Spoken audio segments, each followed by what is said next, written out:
You ask me why I love her? Well, give me time and I'll explain. Have you seen a Kansas sunset or an Arizona rain? Have you drifted on a bayou down Louisiana way? Have you watched the cold fog drifting over San Francisco Bay? Have you heard a Bob White calling in the Carolina pines, or heard the bellow of a diesel in the Appalachia mines? Does the call of the Niagara thrill you when you hear her waters roar? You look with awe and wonder at her Massachusetts shore, where men who braved a hard new world first stepped on Plymouth Rock.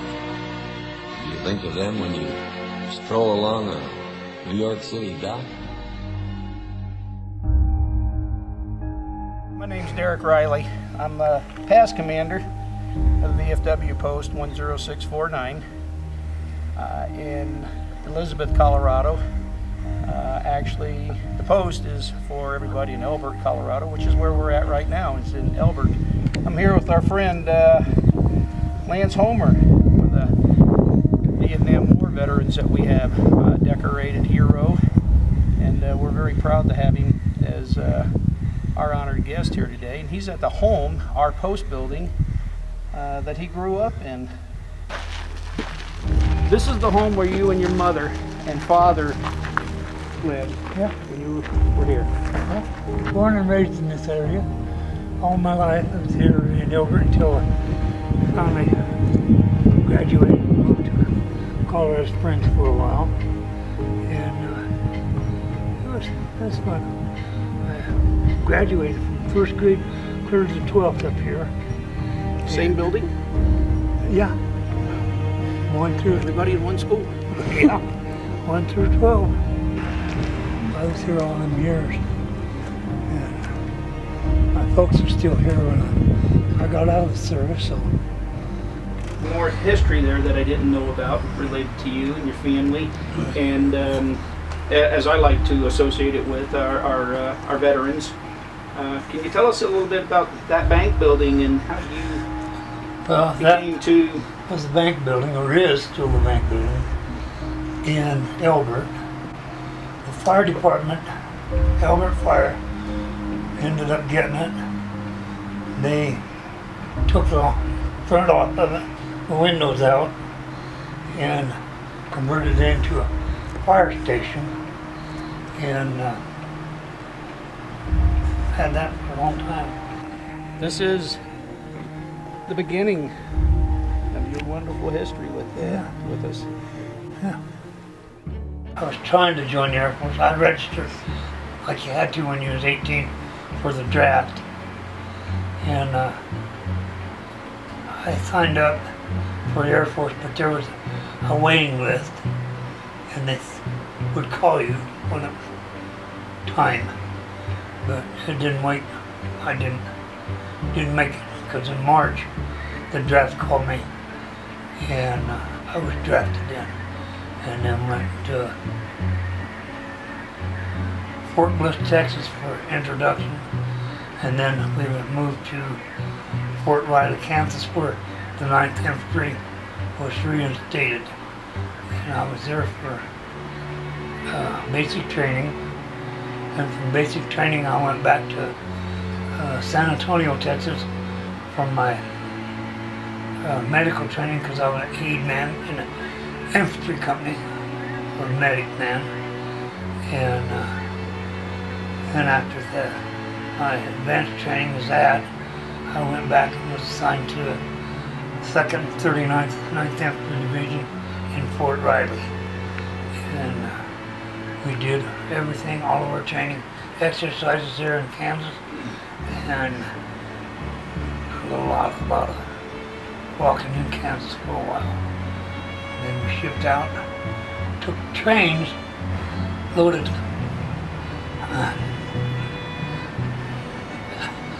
big annex boxes, all of our equipment, the tanks, everything that the 9th Infantry had, it went over on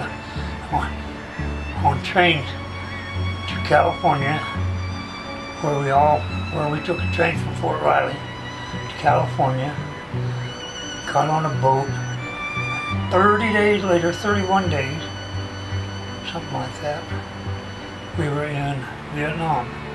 We couldn't get off the ship in Vietnam because it was a Christmas, New Year's truce.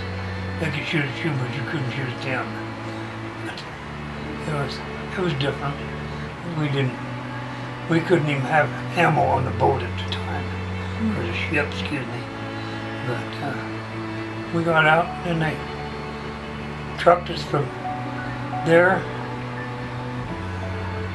I don't know how far it was, into Camp Bearcat, where we all set up all the different company, 2nd 39th, 3rd 39th, they all had A, B, different companies. And then you started building your base camp there. You were 20 years old when you got drafted and sent to a country, a war-torn country like Vietnam. Yeah. How did you cope with those sudden changes in your lifestyle? You didn't. Just, I don't know. We just kind of go along with it because you're trying to, you know, we didn't have many problems there, but the way they lived was kind of a shock, you know, compared to what you see at home, you know, around. But the rice paddies, all of that other stuff, but it was different. Camp Bearcat was in the Mekong Delta, It was correct? Edge of Delta. On the edge of the Delta. So you had a lot of life with our involvement with helicopters. You Yes. were a medic, I understand. Yes, I was a medic. You were a medic, so they had the gunboats going by, the helicopters going by. You We were did- very active as We a did medic. over 100 assaults out of helicopters. And a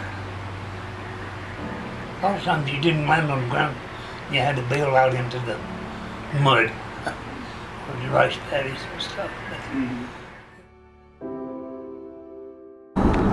Lance, when you were in Vietnam, is there any particular time that you can think of that you were just really afraid? Something where that fear changed the way you lived? Operation Coronado.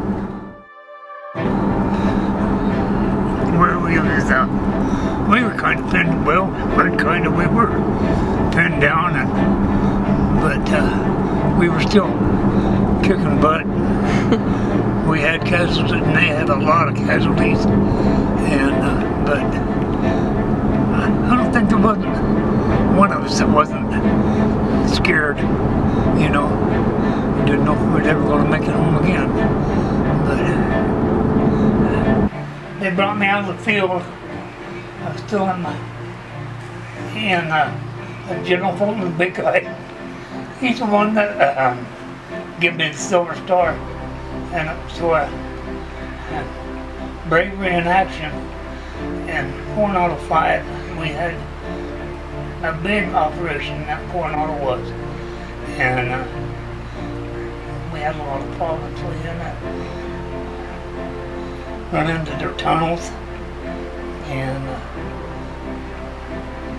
then we had a lot of, I don't remember. I know I had a lot of casualties down after a firefight, and that's where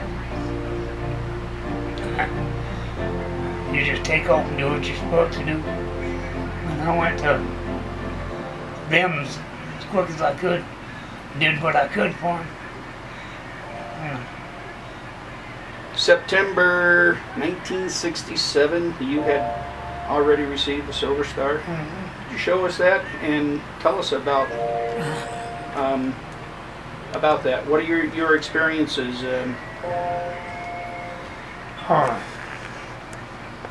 We was on Operation Coronado 5. We ran into a large force, Viet Cong.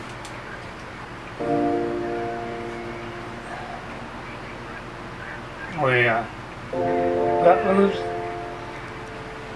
kicked butt,